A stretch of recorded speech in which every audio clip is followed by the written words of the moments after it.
اس لیے اللہ نے مثال دی وَإِن يَسْلُبْهُمُ الذُّبَابُ شَيْئًا، مکھی اگر ان سے کوئی چیز لے لے، لا يَسْتَنْقِذُوهُ مِنْهُ، یہ قیامت تک اس کی طرف دیکھتے ہی رہیں گے، یہ اس سے کچھ اٹھا نہیں سکتے، چھڑا نہیں سکتے۔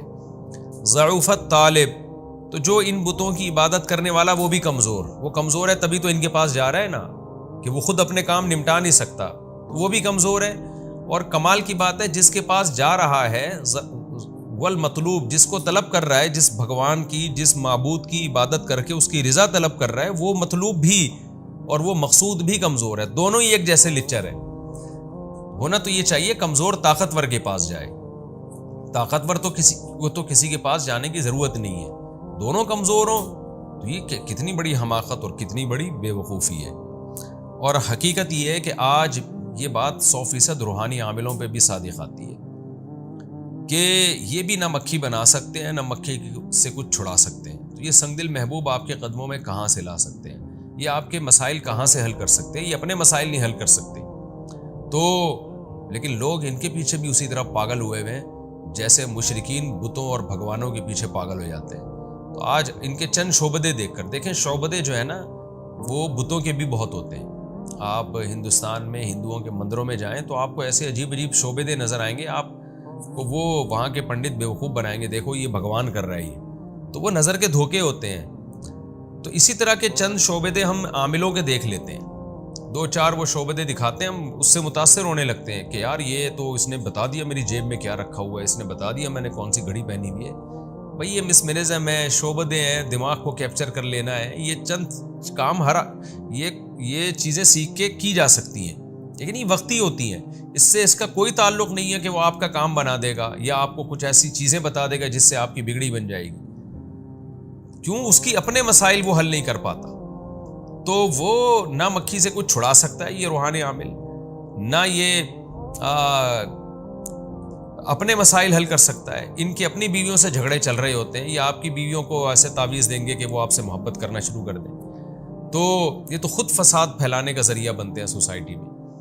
تو وہی ہے توہم پرستی، ایک ایسی چیز ہے جس کا دنیا میں کوئی حل نہیں ہے۔ تو ہم اس کی آخر میں ایک اہم بات کر کے بس میں آگے چلتا ہوں کہ ہم ان عاملوں کی یا ان بتوں کی چند شعبدے بازیوں کو تو دیکھ رہے ہوتے ہیں، لیکن ایک بہت بڑی دلیل ہماری نظر سے اوجھل ہو رہی ہوتی ہے کہ اگر یہ کچھ کرنے کے قابل ہوتے تو یہ کچھ کیوں نہیں کر لیتے۔ یہی ہمیشہ دیکھنا چاہیے۔ ما قدر اللہ حق قدرہ، اللہ کہتے ہیں انہوں نے اللہ کی قدر نہیں کی جیسے کہ قدر کرنے کا حق ہے۔ قدر کرنے کا حق کا مطلب یہ ہے کہ تھوڑی بہت قدر تو اللہ کی مشرکین کیا کرتے تھے اور آج بھی کرتے ہیں، مانتے ہیں بھئی اللہ سے سب کچھ ہوتا ہے اور اصل تو اللہ ہی ہے۔ آج کا مشرک بھی یہی کہتا ہے، روحانی عامل بھی یہی کہتے ہیں کہ جی ہم تو نہیں کرتے، ہم تو ذریعہ بنتے ہیں، کرتا تو اللہ ہے۔ کچھ نہ کچھ قدر تو اللہ کی سبھی کرتے ہیں، لیکن اللہ کہتا ہے جیسے کرنی چاہیے ویسی نہیں کرتے۔ کیسی کرنی چاہیے کہ بھئی صرف اللہ ہی سے ہوتا ہے، اسباب سے ہٹ کے کام کرنے کی طاقت صرف اللہ کے پاس ہے۔ انسان جو کچھ کرتے ہیں وہ اسباب کے دائرے میں کرتے ہیں، سبب ہوگا تو کام ہوگا، سبب نہیں ہے تو کام نہیں ہوگا۔ کوئی ما وراء العقل یا کوئی بہت اونچی طاقتیں اللہ نے کسی کو بھی نہیں دی ہیں۔ تو جیسے آپ ہیں ویسے ہی یہ سامنے والا بھی ہے، جتنی آپ کے پاس پاور ہے سامنے والے کے پاس بھی اتنی پاور ہے، اس سے زیادہ کچھ بھی نہیں ہے، بلکہ بعض اوقات تو سامنے والا آپ سے بھی زیادہ کمزور ہوتا ہے۔ میں بار بار مثال دیتا ہوں نا کہ فالج زدہ آدمی مزار پہ جاتا ہے کہ جی وہ بابا جو ہے اندر وہ میرا دھڑ صحیح کر دیں گے، میں ان سے کہتا ہوں جس بابا کے بیچارے کے اپنے دونوں دھڑ کام نہ کر رہے ہو وہ آپ کا آدھا دھڑ کیسے صحیح کر سکتا ہے، وہ فالج زدہ دھڑ۔ ما قدر اللہ حق قدرہ، اللہ کہتے ہیں انہوں نے اللہ کی قدر نہیں کی جیسے کہ قدر کرنے کا حق ہے۔ ان اللہ لقوی عزیز، بے شک اللہ تعالیٰ بہت طاقتور اور غالب ہے، تو اس لیے اپنی تمام حاجات میں صرف اور صرف اللہ کو پکارنا چاہیے۔ اللہ یصطفی من الملائکۃ رسلا ومن الناس۔ رہا یہ اشکال مشرکین پہ جب بھی اعتراض کیا جاتا نا کہ تمہارے بت جو ہے وہ تو مکھی بھی نہیں اڑا سکتے، مکھی سے چیز بھی نہیں چھین سکتے، تو فوراً وہ بجائے اس اعتراض کو ماننے کے، باطل کی عادت ہوتی ہے الٹا آپ پہ اعتراضات شروع کر دیتا ہے وہ۔ تو وہ ایک بھونڈا اعتراض کرتے تھے کہ آپ کو ہم پیغمبر کیوں مان لیں، آپ کی باتوں میں آ کے ہم اپنے معبودوں کو کیوں چھوڑ دیں، اللہ نے انسان کو کیوں پیغمبر بنایا، اللہ نے فرشتوں کو کیوں پیغمبر نہیں بنا لیا؟ تو یہ بیہودہ سوال کیا کرتے تھے. قرآن نے اس کا جواب دیا، بھئی اللہ تعالیٰ فرشتوں میں سے بھی جس کو چاہتا ہے اپنے پیغام پہنچانے کے لیے میسنجر بنا دیتا ہے، وہ من الناس اور لوگوں میں سے بھی. تو یہ اللہ کی مرضی ہے. کیوں؟ ان اللہ سمیع بصیر، وہ سننے والا دیکھنے والا ہے.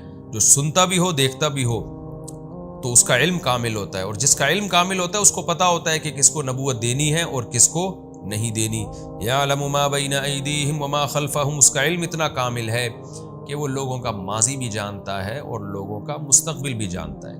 تو یہ بھی ایک دلیل ہے کہ جس کے پاس علم کامل ہوگا اسے وہ فیصلہ کرے گا کہ کسے پیغمبر بنانا ہے اور کسے نہیں بنانا.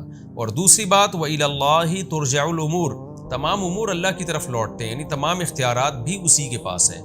تو جو حقیقی بادشاہ ہے، یہ بھی ایک دوسری علت بیان کی جا رہی ہے کہ جو حقیقی مالک ہے وہ یہ فیصلہ کرے گا کہ کسے نبی بنانا ہے.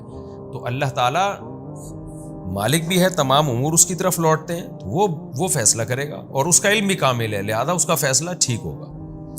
یا ایھا الذین آمنوا ارکعوا واسجدوا واعبدوا ربکم وافعلوا الخیر لعلکم تفلحون. یہاں سے لے کے اب آخری آیت تک ایمان والوں کو خطاب ہے کہ مشرکین سے جو بات ہم نے کرنی تھی وہ تو کر لی. اب جو لوگ ایمان لا چکے ہیں، اللہ انہیں حکم دے رہا ہے کہ تم نے استقامت کے ساتھ اسلام پر عمل کرنا ہے. تم نے استقامت کے ساتھ دین پر عمل کرنا ہے. اور وہ عمل کی کیا صورت ہے؟ یا ایھا الذین آمنوا ارکعوا، اے لوگو جو ایمان لائے ہو رکوع کرو، واسجدوا اور سجدہ کرو، واعبدوا ربکم اور اپنے رب کی عبادت کرتے رہو. مشرکین کی باتوں میں مت آؤ. وافعلوا الخیر، اور اچھے کام کرتے رہو، نیکی کے کام کرتے رہو صرف خدا کو خوش کرنے کے لیے. تو تمہیں اس کا قیامت کے دن اجر ملے گا. وہ اجر کے نتیجے میں کیا ہوگا؟ لعلکم تفلحون، شاید کہ تم کامیاب ہو جاؤ. میں بار بار بتا چکا ہوں کہ اللہ کا شاید ہمارا والا شاید نہیں ہوتا. اللہ کا شاید کا مطلب ہوتا ہے یقیناً تم کامیاب ہو جاؤ گے. یہاں امام شافعی رحمہ اللہ تعالیٰ کے نزدیک سجدہ کرنا واجب ہے. وہ اس آیت سے استدلال کرتے ہیں ارکعوا واسجدوا، اور روایات بھی ہیں کچھ اس بارے میں.